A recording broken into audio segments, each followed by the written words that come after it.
pemerintah berlandaskan kepada dasar-dasar dokumen yang dimiliki oleh pemerintah telah mengambil keputusan bahwa keempat pulau, yaitu Pulau Panjang, kemudian Pulau Lipan, kemudian Pulau Mangkir Gadang, dan Pulau Mangkir Ketek secara administratif berdasarkan dokumen yang dimiliki oleh pemerintah adalah masuk ke wilayah administratif Provinsi Aceh.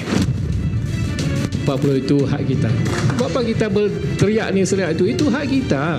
Mari kita slow aja, enggak apa-apa. Kenapa sekarang berebut? Itu kandungan energi, kandungan gas sama besar di Andaman.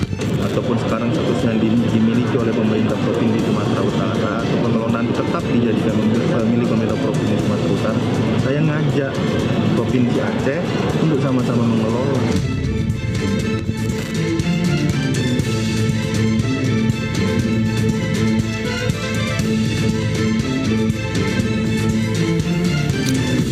Pak, sambil marung Pak ya? Kok sambil marung, itu sambil menikmati. Udah mulai bro. Assalamualaikum warahmatullahi wabarakatuh guys. Apa kabarnya hari ini? Semoga kalian dimudahkan segala rezeki, dimudahkan segala urusan, dan diberi kesehatan ya. Ini kita lagi ngobrol-ngobrol santai juga sama Bung Oh. Gimana Bung hari ini? Sehat? Alhamdulillah. Ya. Kita lagi santai, lagi menikmati jajanan-jajanan khas daerah. Dan juga ya sambil santai lah pokoknya. Kita lagi pengen ngobrol hal-hal yang sedang rame dan ya hot lah. Banyak sih tentang yang baik luar negeri maupun yang dalam negeri. Tapi kita memilih yang dari dalam negeri aja dulu. Ini yang lagi panas itu apa ini, negara kita itu lagi rame di dua kutub atau dua arah, yang timur dan barat. Kalau yang di barat itu tentang Pulau Empat, kalau yang di timur itu adalah di Raja Ampat. Ini kita mulai dari mana dulu? Dari timur dulu ya. Timur dulu Nah, aja. ini yang rame itu aja. Tentang Raja Ampat yang ada di timur, itu di Papua ini. Jadi kalau banyak orang tuh yang tahunya tuh Raja Ampat itu adalah tempat destinasi wisata yang indah banget itu kan, kabarnya di mana-mana, mungkin ada footage yang lainnya itu. Tapi ternyata di balik itu tuh ada beberapa hal yang bikin rame itu karena hasil buminya. Ternyata sudah dieksplor lama ya, tadi pernah dieksplor dan berhenti. Dan itu gimana Bung? Bisa dijelaskan Bung? Monggo. Ya, Tertarik saya, rame banget. kita tahu historisnya dari Raja Ampat dulu ya. Ada suatu kepulauan yang ada di Papua, di mana terkenal di seluruh dunia sebagai tempat snorkeling, berenang, yang memiliki biota laut koral untuk yang terbaik lah di Papua itu. Karena Indonesia ini termasuk kurang lebih 60% dari ekosistem koral di dunia, di mana seluruh kepulauan Indonesia termasuk Papua, Indonesia, Papua Nugini, Malaysia, Natuna, Filipina, juga sampai Great Barrier Reef Australia itu adalah cadangan dari 60% biota laut koral di dunia. Jadi ekosistem dunia itu 60% di Indonesia untuk koral itu. Ketika 60% ini ternyata ada yang mempermasalahkan ketika ada tambang di Raja Ampat. Oh, jadi ceritanya ada gula mulai ada semut berarti ya? Ada gula, ada semut. Karena kalau ada tambang itu akan merusak ekosistem. Dan ternyata dirunut-runut pertambangan itu sudah lama sekali. Bahkan sebelum Raja Ampat terkenal mendunia sampai saat ini, ternyata kan sudah lama ditelusuri itu. Maksudnya eksplorasi tambangnya itu? Iya, eksplorasi tambang. Mulai kapan itu dieksplorasi? Secara tentunya dieksplorasi secara legal dulu, ya legal lah ya. Kalau sejarah di Indonesia secara legal itu ketika zaman Orde Baru. Orde Baru. Itu sudah diadakan pengolahan tambang di sana. Tapi ketika menjelang reformasi sekitar 1997 dihentikan. Kemudian ketika era reformasi, kalau nggak salah tahun 2000-an, ketika presidennya berganti Bu Megawati, presidennya dilanjutkan kembali. Dan pertambangan itu ditambah. Dulu cuma 1 titik atau 2 titik, terus ditambah lagi berapa titik gitu. Jadi pemekaran lah, pertambahan tambang lah. Kemudian ketika zaman SBY ada revisi lagi dibatalkan, tapi kemudian juga ketika pemerintahan berganti zamannya pertama Pak Jokowi diizinkan lagi, kemudian muncul lagi seperti ini pada awal pemerintahannya Pak Prabowo. Tunggu. Jadi ketika masa SBY itu sempat di stop sampai era presiden yang ke-7. Berarti lama itu nggak dieksplor? Ya sebelumnya kan sudah dieksplor zaman presiden kedua Pak Harto, tapi dihentikan. Enggak, ketika setelah reformasi kan. Setelah reformasi itu dieksplor, ketika sebelum pemerintahan Pak SBY kemudian di stop ketika tahun berapa kita nggak salah itu, tapi dilanjutkan lagi. Itu kan nyatanya cuma nggak nyampe 4 tahun lah, 4-3 tahun gitu. Oh gitu ya. Kemudian dilanjutkan lagi tahun 2015 Pak. Nah, itu kan yang kemudian dibesarkan oleh Greenpeace karena itu merusak ekosistem. Ternyata dekat dengan Raja Ampat nanti merusak karena mereka berlandaskan kalau di suatu tempat ada tambang, dampaknya itu akan merusak ekosistem dan pulihnya itu nggak bisa cepat, lama. Dan itu katanya tidak ada tambang itu yang terbukti ekosistemnya pulih ketika sudah ditambang.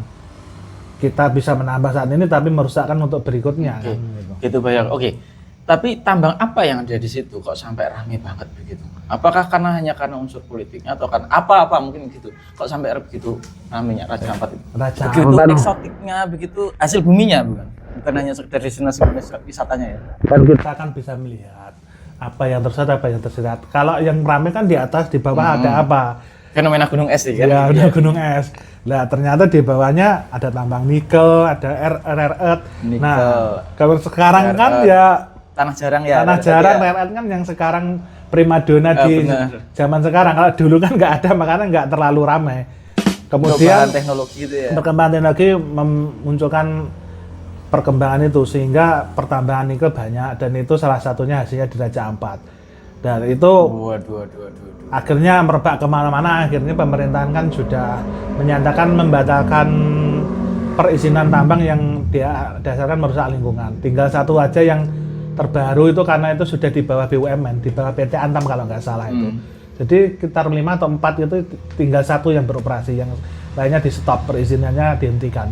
Karena melakukan pengkajian itu merusak lingkungan atau sebagainya, pemerintah mengambil keputusan dihentikan yang lama, tapi yang satu tempat tidak karena ada perhitungan-perhitungan tertentu. Gitu. Ada kalkulasi tertentu. Ada kalkulasi Sebentar, tertentu. berarti karena ekosistem itu karena murni ekosistem atau itu hanya sebagai cover saja nih? Ya kita lihat aja kan siapa yang paling diuntungkan, siapa yang paling dirugikan. Nah, lebih cara nasionalisme. Kalau ya, siapa yang diuntungkan, siapa dirugikan, ini maksudnya si pengolahnya atau pihak-pihak yang ada yang monopoli? setahu saya ketika sudah pemerintahan ini melanjutkan pemerintahan sebelumnya melakukan hilirisasi sehingga produk-produk tambang itu tidak boleh diekspor mentah, harus diolah dulu di Indonesia sehingga ada nilai lebihnya, ada semakin banyak serangan. Gitu ya. Nah, ini salah satunya serangan ya saya lihat ya seperti ini. Kenapa? Karena ketika hilirisasi peningkatan mutu dari hasil tambang itu kan akhirnya devisa masuk ke Indonesia. Itu kan yang disukai sama selama ini yang pemegang keuntungan dari ekspor hasil tambang Indonesia yang kita ibaratnya cuma dapat kotorannya saja, sedangkan untungnya mereka gitu. Ketika dibersihkan, cuma membuang tanah, seluruh isinya baik nikel, emas, perak, osmium, palladium, thorium dan sebagainya itu diekspor, tapi yang dihitung cuma nikel. Ibaratnya gini loh, ini ada campurannya banyak, ada gula, ada tepung, ada sebagainya, tapi yang dihitung cuma apa? Pinggirannya saja ini apa? Gorengannya aja. Ibaratnya gorengannya kalau ini dihitung rega 1.000 lah. Ini paling dihitung cuma berapa? 100 perak nggak sampai, cuma 50 perak. Jadi kita kan dihitung selama ini rugi.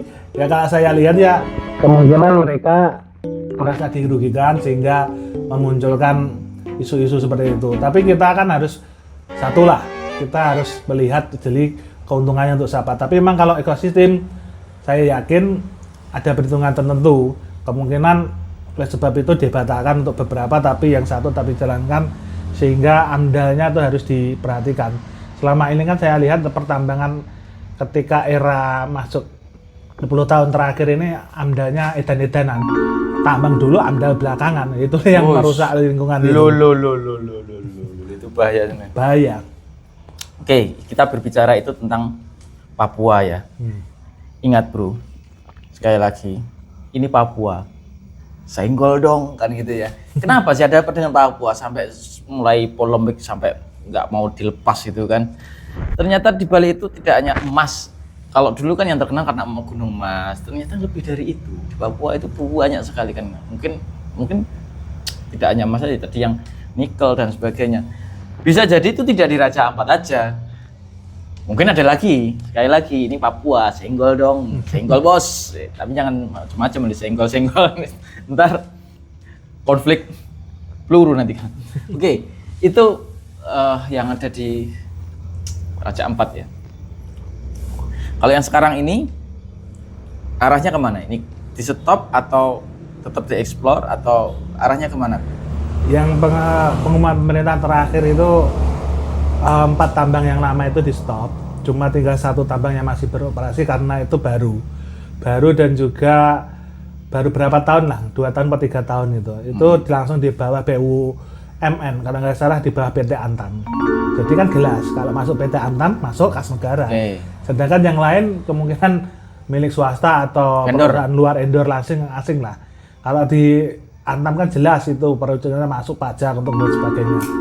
Kalau saya lihat ya pemerintah sudah mengambil jalan yang terbaik untuk posisi saat ini, menghentikan tambang yang merusak tapi tetap melanjutkan pembangunan dengan proporsional yang sesuai kemampuan. Karena kalau kita pengen nambang semuanya bisa aja, tapi kan rusak lingkungan kan.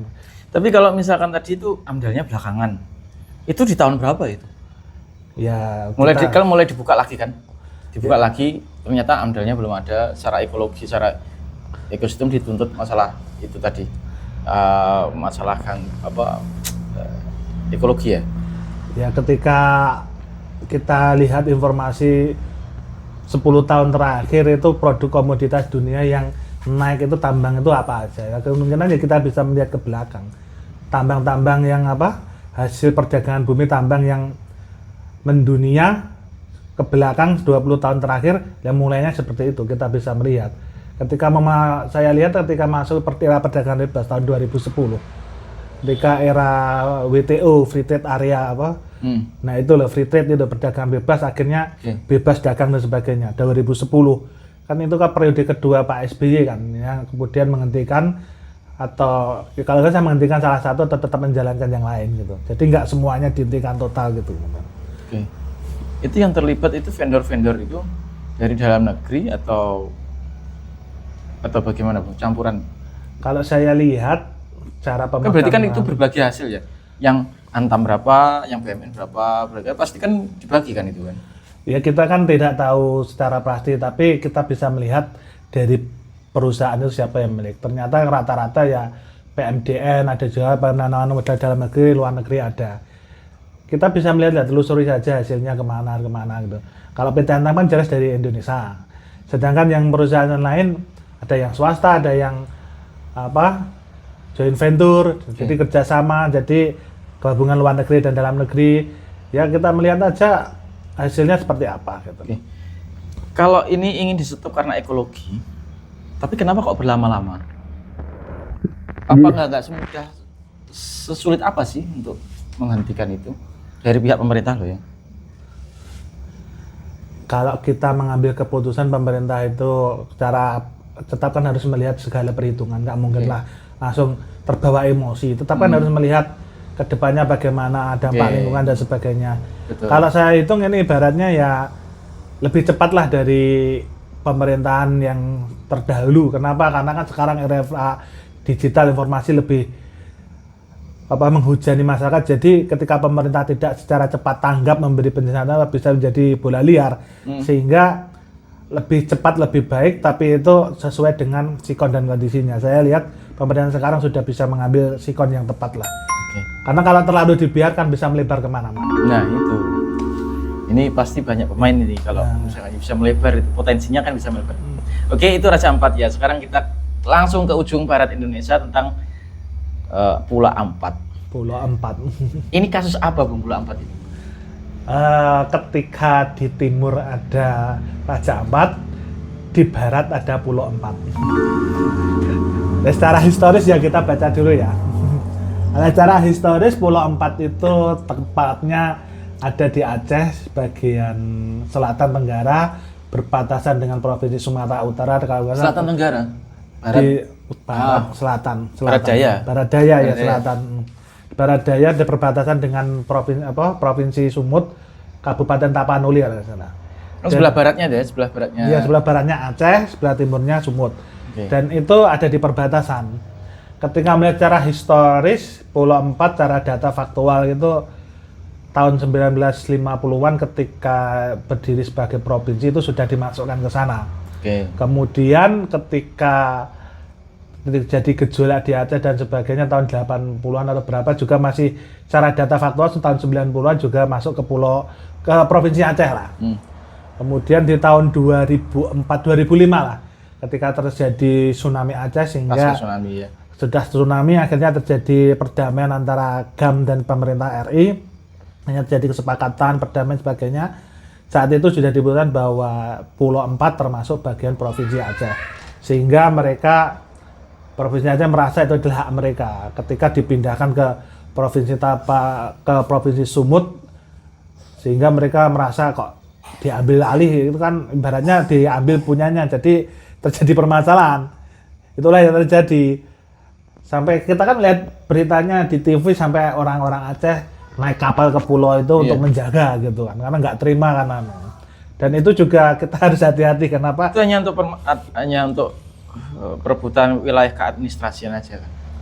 Kalau secara administrasi ya masuk ke Aceh atau masuk ke Sumatera Utara gitu, atau lebih dari itu. Iya. Si Pulau 4 ini ada gula, ada semut ya, mungkin lah kalau itu pulau Pasang. Oh, ada gula juga ternyata di situ. Ada apa bung di situ? Kenapa kok ini jadi rame juga ini si Pulau 4 ini? Serame itu kan kalau hanya sekedar untuk masalah konflik. Ini lagi-lagi Indonesia. Senggol dong, banyak yang gula di situ kan. Ketika di atas ada masalah yang tersurat dan yang tersurat, kita harus lihat di bawahnya ada apa. Fenomena gunung es lagi. Gunung es lagi. Berdasarkan penelitian dan juga eksplorasi, ternyata di bawah Raja Ampat itu ada cadangan Pulau 4? minyak. Iya, di Pulau 4. Di bawah itu ada cadangan minyak dan gas. Wow. Yang luar biasa. Jadi kan ketika ada minyak dan gas, hitungannya kan ada sumber daya, perebutan sumber daya. Nah, ketika itu masuk di satu pemerintahan, kan yang dapat kan tempat pemerintahan itu kan. Jadi tidak hanya sibuk tentang ini administrasinya ikut wilayah mana, tapi di balik itu ternyata rebutan gula. Walau alam ya. Tadi ini kita bahas tentang Pak Bung Moho ini. Oke, lanjut Bung. Jadi gitu ya sampai ada apa tadi? Minyak. Cadangan minyak dan gas. Ketika minyak dan gas itu nanti dieksplor, itu kemungkinan bisa mencukupi selama 30 tahun atau 50 tahun kebutuhan Indonesia, energi Indonesia. Dan ketika berbicara mengenai cadangan minyak dan gas, Indonesia kan belum sepenuhnya bisa membuat kilang refinery itu sendiri kan, sehingga ada pemain asing yang masuk juga. Nah itu. Nah, kalau pemain asing masuk, kita lihat saja apa yang terjadi kalau kita tidak segera menyelesaikan itu, bisa terjadi konflik lagi di Aceh itu. Wah. Ketika konflik Aceh itu mulai tahun berapa? 75 ya? 75 ya. Iya. 75. Kira-kira nih, apakah mereka tuh sudah tahu tentang potensi Aceh? Kok seolah-olah pengennya lepas. Iran Barat kan juga begitu. Dia dulu kan pengennya lepas itu ya, mulai tahun 50 itu, sehingga pembebasan Papua Barat kan gitu kan. Kan memang sudah banyak yang mengetahui potensi dari Papua Barat itu kan. Nah sekarang yang di Aceh itu kan kira-kira ini apakah demikian juga Bu? Ketika eksplorasi pemerintahan Hindia Belanda dulu sebelum Indonesia merdeka, kan ada tim yang melakukan observasi sumber daya seluruh wilayah. Ketika di Papua ditemukan cadangan, ternyata kan sudah ada. Papua Aceh juga ada. Dan itu pun tahun-tahun berikutnya kan ada eksplorasi kerjasama dari luar melakukan observasi, sehingga mereka tahu cadangan sumber daya. Apalagi ketika tahun 2004 terjadi tsunami Aceh, kan banyak orang asing masuk ke sana, bisa mendata dan sebagainya. Mereka tahu, apalagi kan mereka punya teknologi, ada kapal yang bisa melakukan deteksi itu ada bawah ada apa, screening pulau dan sebagainya. Sehingga kalau saya katakan itu sebenarnya perebutan sumber daya. Tapi kita harus belajar satu, Indonesia kan memang dari dulu diadu domba. Nah, ketika sudah diadu domba, yang dapat untung siapa? Yang dapat konsumsi nanti dari cadangan minyak dan gas itu loh. Sehingga ini saya lihat 6 jam siang tadi kalau nggak salah, pemerintah melalui Mensesnes tadi Sekretaris Kabinet nggak salah ya, Prasetyo Adi mengatakan bahwa sesuai dengan perundang-undangan di runut data yang valid, ternyata Pulau 4 tetap milik Aceh, tidak bisa dibedakan ke Sumut. Sehingga sudah clear itu Sudah Pulau clear dari kementerian ya. kalau dari Sekretaris Negara sudah mengatakan bahwa itu milik Aceh. Sehingga ketika ini sudah clear, bagus saya rasa. Kenapa kalau ini dibiarkan bisa nanti terjadi konflik? Kan kita tahu sendiri konflik di Aceh berlangsung lama kan. Itu yang harus kita waspadai ya. Mungkin teman-teman yang hanya sekedar membaca konflik di Aceh seperti apa. Ini kita dulu juga ikutlah sejarahnya ketika GAM itu akhirnya mulai reda dan sebagainya. Itu kan sebenarnya konflik lama ya. Dan kita benar-benar berharap semoga tidak terjadi lagi lah konflik di Indonesia. Ya, itu tadi kurang lebih ya. Jadi memang ada di timur ada Raja Ampat, di barat ada Pak Ampat. Ini ternyata, jadi itu bukan mitos ya. Bisa jadi itu bukan mitos, bahwasanya negeri ini tuh luar biasa masih menyimpan harta yang dahsyat banyaknya. Insya Allah begitu, Bung. Oke, jadi sesuatu yang menarik ya. Kalau kita bahas lebih detail lagi sebenarnya nggak ada habisnya ini. Jadi aku terima kasih sekali ya, telah menyimak ya. Jadi terima kasih, Bung. Nanti kita bisa sambung kapan-kapan lagi, kita membahas tentang hal yang lebih menarik lagi, dan semoga menjadi edukasi kan gitu. Oke, terima kasih sekali lagi aku terima kasih untuk menyimak video ini ya. Semoga bisa menjadi pelajaran, dan jangan lupa sholat 5 waktu. Assalamualaikum warahmatullahi wabarakatuh.